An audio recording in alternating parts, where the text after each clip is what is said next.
Halo guys, assalamualaikum. Ketemu lagi bareng gue Bewok. Dan di belakang Bewok ini sudah ada sebuah smart TV yang menurut gue nih harganya affordable alias terjangkau. Nah ini cocok banget nih buat lo semua yang memang pengen beralih dari TV konvensional ke sebuah smart TV.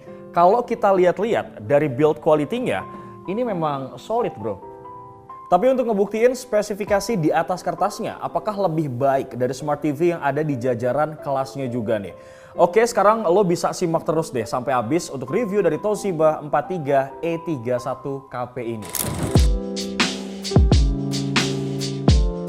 Meskipun belum hadir dengan resolusi 4K, tapi gue ngerasa cukup banget kok dengan apa yang dikasih dari Toshiba untuk Smart TV ini. Secara yang kita kenal kan nih ya, brand ini tuh kadang suka ngasih produk dengan harga yang katanya mahal. Pas gue kedapatan untuk review salah satu TV-nya, ternyata gue tuh bisa dapetin kualitas yang cukup eye pleasing dengan harga yang terjangkau loh guys. Terus ternyata pas gue lihat-lihat nih ya, yang bikin gue betah buat nonton pakai Smart TV ini, itu karena adanya teknologi Rexa Engine HG, yang tentunya nih mampu memberikan kualitas gambar yang lebih wah dan juga bagus. Cara kerja si teknologi ini sih, dia tuh bisa mengoptimalkan kualitas gambar yang melampaui kualitas Full HD tanpa memandang konten yang kita tonton. Jadi meskipun resolusinya tuh mentok di Full HD aja, tapi nggak usah khawatir brodi, detail gambar yang dihasilkan dari TV ini tuh nggak perlu diraguin lagi deh. Tentunya ini juga berkat teknologi Essential PQ yang meningkatkan kualitas gambar khusus untuk di bagian detailingnya. Teknologi ini berfungsi sebagai digital noise reduction yang hasilnya ketika kalian nonton untuk adegan-adegan close up, detail gambarnya tuh beneran kelihatan loh guys. Contohnya aja nih ya, kayak pas lagi gue nonton sekarang nih, pas ngelihat close up burung kayak gini, detail lapisan bulunya tuh kelihatan banget. Udah gitu kontras warna burungnya juga kelihatan terang bro. Ini sih kayaknya ada teknologi lain deh yang dipakai sama Toshiba 43E31KP ini. Dan setelah gue ceki-ceki, ternyata Doski tuh punya teknologi yang namanya Picture Optimizer. Well, selain kedua teknologi yang udah gue sebutin sebelumnya, Picture Optimizer ini juga bisa menganalisis gambar per frame untuk menyesuaikan pixel gambar secara akurat dengan 3 komponen shadow, brightness, dan color of picture. Nah, kalau Picture Optimizer-nya ini mengenali salah satu dari 3 komponen gambar tersebut yang nantinya secara otomatis tuh akan disesuaikan oleh Toshiba 43E31KP ini.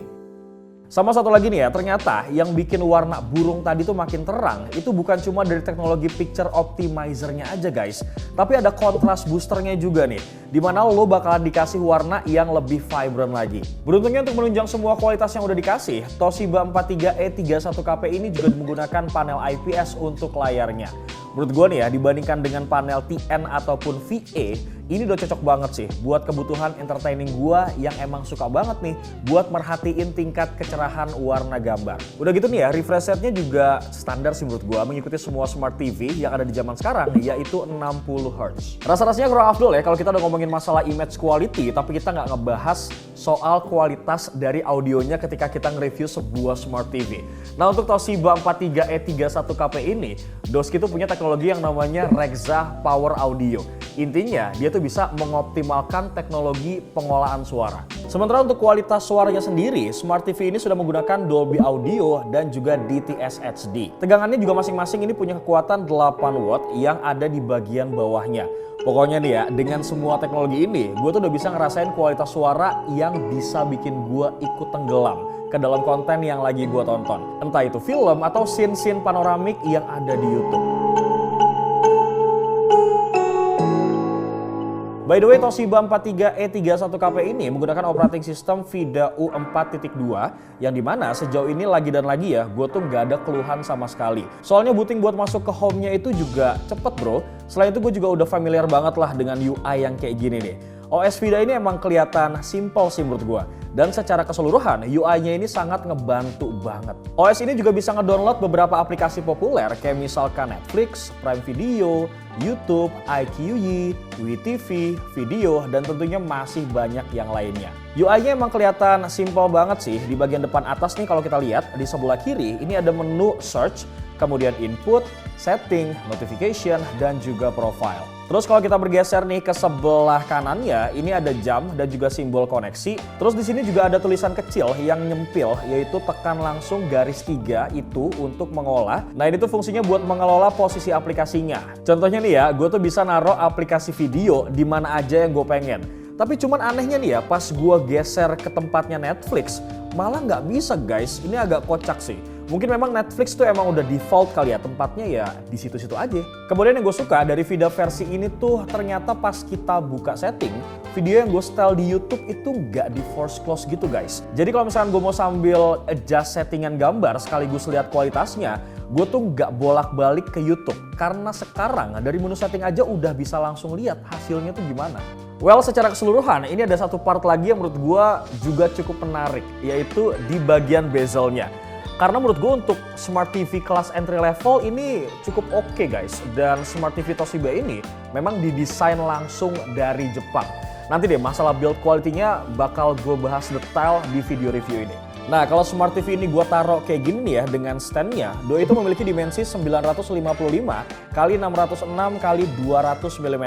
Stand-nya sendiri juga masih menggunakan bahan plastik brody, yang kalau gue ketok-ketok kayak gini, ini emang berasa banget sih plastiknya. But don't worry, masih kokoh banget kok dan gak ringkih menurut gue.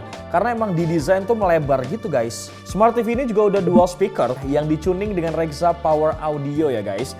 Jadi kualitas audionya tuh lebih ke 4K premium. Terus di bagian bawahnya ini ada lampu indikator, gunanya tentu untuk melihat kondisi TV. Dan kalau gue bergeser sedikit di sini ada tombol powernya.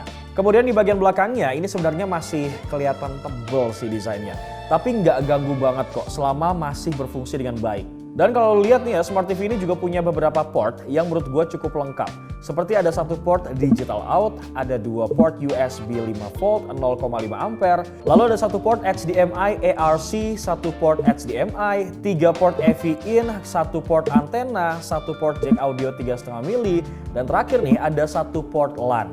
Tapi menariknya, ternyata Smart TV ini masih menyediakan juga satu port untuk antena parabola guys. Yang mana gue tuh udah jarang banget sebenarnya buat nemuin port ini di Smart TV lain.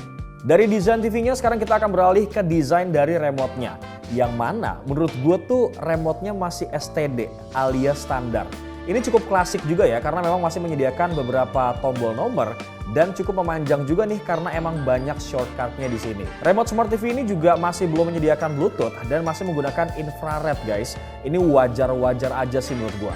Mengingat memang Toshiba 43E31KP ini masuk di kelas entry level. Kemudian Smart TV ini juga punya beberapa mode mulai dari Sport Mode hingga Game Mode yang semuanya tuh berjalan dengan sempurna pas gua cobain. Contohnya nih ya, pas gue pakai buat main game FIFA, gue tuh nggak nemuin lag sama sekali guys untuk gambarnya. Lalu untuk sport mode-nya ini sendiri juga berjalan dengan lancar karena pas gue aktifin mode ini buat nonton pertandingan badminton, tiap pergerakan atletnya tuh memang kelihatan jelas guys. Menurut gue walaupun Smart TV ini belum menggunakan kualitas 4K, tapi jujur ya gue tuh udah cukup nyaman kok dengan beberapa macam fitur yang diberikan sama Smart TV ini. Mengingat memang gue tuh nggak bisa berekspektasi terlalu banyak karena seyogyanya Smart TV ini memang kelasnya tuh entry level guys. Tapi walaupun kategori kelasnya ini entry level, TV ini tetap kok didesain dan dicuning serius oleh ilmuwan Toshiba di Jepang sana bro. Hal ini juga bisa dilihat ya dari prosesor Rexa Engine HG yang mampu menghasilkan kualitas gambar jadi lebih bagus lagi. Kemudian Essential PQ-nya ini juga menghasilkan detail gambar yang lebih tajam sih menurut gua. Ditambah lagi dengan Picture Optimizer-nya yang mampu menyesuaikan pixel gambar per frame hingga kontras booster yang ngebuat warna di gambar TV ini itu jadi lebih vibrant. Sementara untuk kualitas audionya sendiri itu udah jelas banget sih menurut gua. Masih cukup oke lah untuk kelas entry level kayak gini. Karena teknologi Rexa Power Up-nya sebagai pengolah suara Dolby Audio dan juga DTS HD-nya pun ini berfungsi dengan baik. Kemudian untuk operating system VIDAA-nya, surprisingly gua nggak nyangka banget sih guys. Ternyata bisa nyetel konten walaupun kita keluar dari aplikasinya. Ini cukup penting banget sih bro, karena memang kita tuh nggak harus ribet-ribet lagi buat bolak-balik aplikasi untuk tuning gambar. Baiklah Brody, kalau lo semua pengen takis Smart TV yang di belakang bewok ini versinya yang 43 inci, serinya tuh Toshiba E31 yang dibanderol dengan harga 3 jutaan aja. Kalau dirasa-rasa masih kemahalan nih Brody slow, lu bisa ngetakis aja yang 32 inci dan itu dibanderol dengan harga 2 jutaan. But don't worry, lu masih tetap bisa menikmati semua fitur-fitur dan juga teknologi yang ada di yang versi 43 incinya. Nanti link pembeliannya bakal gue taruh seperti biasa, e-commerce-nya nih di kolom description. Dan jangan lupa untuk like, comment, share, dan subscribe channel YouTube Pricebook Beauty, dan juga Pricebook Otomotif. Semoga video ini membantu buat lo semua yang pengen beralih dari TV konvensional ke Smart TV dengan harga yang affordable. Bewok pamit, Assalamualaikum Brody.